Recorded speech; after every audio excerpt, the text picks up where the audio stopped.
Hello મિત્રો, તો હું છું કૃપાલી ભટ્ટ અને મેં કાલથી જે યુટ્યુબમાં નવી સિરીઝ ચાલુ કરી છે ગુજરાતીની, જેમ આપણે રોજ રોજ અલગ અલગ ટોપિક લઈશું. એમાં આપણે રૂઢિપ્રયોગોના અર્થ ચાલુ કર્યા છે. એટલે 100 જેવા રૂઢિપ્રયોગો આપણા પૂરા થાય એટલે પછી આપણે બીજા બધા ટોપિક પણ અંદર લેવાના જ છે. અને જે પણ મિત્રો સીસીની પરીક્ષાની તૈયારી કરતા હશે તો આ એમને ખૂબ જ કામ લાગશે. કેમ? કારણ કે અમુક વાર કેવું થાય છે કે આપણે મેથ્સ અને રિઝનિંગ જેવા વિષયોમાં તો ખૂબ સારો સ્કોર આપણે કરી લેતા હોય છે, કારણ કે એક રોકડિયા માર્ક્સ હોય છે. પણ આ જે રૂઢિપ્રયોગો છે, સમાનાર્થી છે, તો આના માટે કેવું કે આપણું વાંચન ખૂબ જ જરૂરી, મતલબ આપણે બહુ બધું વાંચેલું હોય અને તો વાંચન પ્રમાણે જ આપણે આ સોલ્વ કરી શકીએ. તો અત્યારથી રોજની આપણે અંદર આમાં પ્રેક્ટિસ કરીશું તો બધાને બહુ જ કામ લાગશે. તો કાલે બી આપણે એક વાત કરી હતી મિત્રો, કે મેં તમને કીધું હતું કે હાથ ના કર્યા હૈયે વાગ્યા.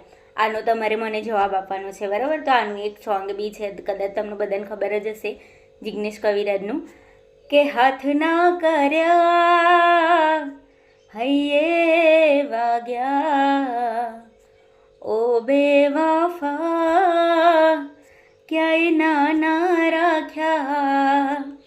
તો આ જે સોંગ છે તો એના ઉપરથી છે કે હાથ ના કર્યા હૈયે વાગ્યા. એટલે એમાં શું થાય કે આપણે પોતાના જે કામ કરીએ તો એનું નુકસાન આપણે પોતાની જાતે જ ભોગવવું પડે છે. પછી છે કે આંખમાં આવવું. હવે આંખમાં આવવું એનો મતલબ શું થાય કે કોઈની નજરમાં આવવું. આપણે અમુક વાર કહેતા હોય છે, ખબર, જાણે યાર મારે એની આંખમાં આવવું જ નહીં. એટલે આંખમાં ના આવવું મતલબ કે આપણે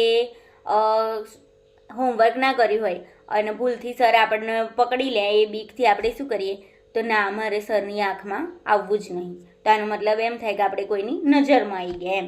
પછી બીજું છે કે નાક કપાવવું. હવે નાક કપાવવું મતલબ કે આપણી ઇજ્જત કાઢવી. નાક કપાવવું મતલબ કે આપણી ઇજ્જત જતી રહે, એ બીક આપણને રહે. આ રોજનું રોજ આપણા ઘરના આ બધા શબ્દો જ છે. પણ અમુક વાર કેવું થાય કે એક્ઝામમાં પૂછાઈ જાય તો આપણે ગભરાહટમાં કંઈક ઊંધું ટીક કરીને આવતા હોય છે. આવું મારી જોડે બી બહુ બધી વાર થયેલું છે. એટલા માટે હું તમને બધાને કહું છું કે પ્રેક્ટિસ બહુ જ જરૂરી છે. તો નાક કપાવવું મતલબ કે ઇજ્જત જતી રહેવી, અને એમાં શું થાય તો તેના કોઈ બી ખોટા કામથી મારી ઇજ્જત જતી રહેશે. આપણા મમ્મી પપ્પા બી આપણને કહેતા હોય છે કે એવું કે કંઈ બી કામ ના કરતા કે જેથી મારી ઇજ્જત જાય, બરાબર? તો આનો મતલબ એવો થાય. પછી છે પગે સાંકળ પડવી. હવે એનો મતલબ કે જવાબદારી આવી જવી. અત્યારના બધા છોકરા એક વાતથી બહુ બીતા હોય છે, શું ખબર?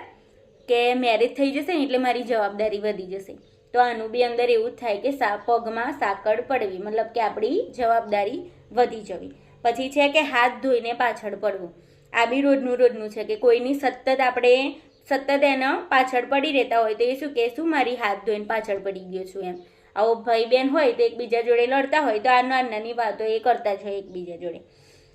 પછી છે આકાશ પાતાળ એક કરવું. હવે આનો શું મતલબ થાય મિત્રો, કે આકાશ પાતાળ મતલબ કે બહુ ખૂબ જ મહેનત કરીએ, મારે કોઈ બી કામ સક્સેસફુલ બનાવવા માટે હું ખૂબ જ મહેનત કરીશ. આપણે અત્યારે બી કહેતા હોય કે પરીક્ષા પાસ કરવા માટે હું શું કરીશ, તો આકાશ પાતાળ એક કરી દઈશ. તો આનો બી મતલબ શું થાય કે આકાશ પાતાળ એક કરવું, બરાબર? તો આવા જ બધા ઇન્ફોર્મેટિવ વિડીયો, અને આ જો તમારી જોડે નોટ્સ બી છે, હું તમને બતાવું.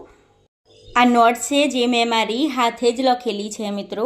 આ થોડી મેં રફ પેજમાં આજે કામ કર્યું હતું અને કમ્પ્લીટલી હવે મારી જોડે બીજી બધી કમ્પ્લીટ નોટ છે. તો તમારે બધાને જોઈતી હોય તો કોમેન્ટમાં એવું લખજો કે પીડીએફ, તો હું તમને આની પીડીએફ બી અવેલેબલ કરાવી દઈશ.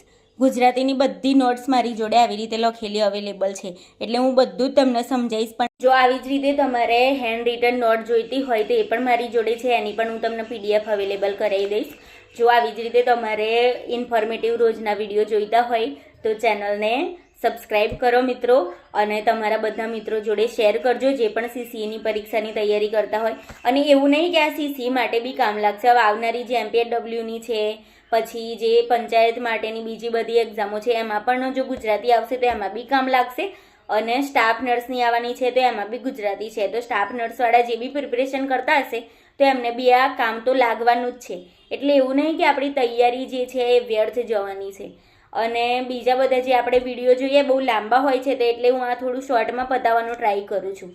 જો તમારે આવી રીતે કોઈ બી ઇન્ફોર્મેટિવ વિડીયો જોઈતા હોય તો તમે મને કોમેન્ટમાં લખો તો આપણે એ પણ લાવવાનો ટ્રાય જરૂરથી કરીશું. એકદમ સીધી ભાષાની અંદર બધાને સમજાય એવી રીતે હું તમને સમજાવીશ. તો આના માટે ચેનલને સબસ્ક્રાઈબ કરો, લાઈક કરો અને વિડીયોને બને એટલો શેર કરો.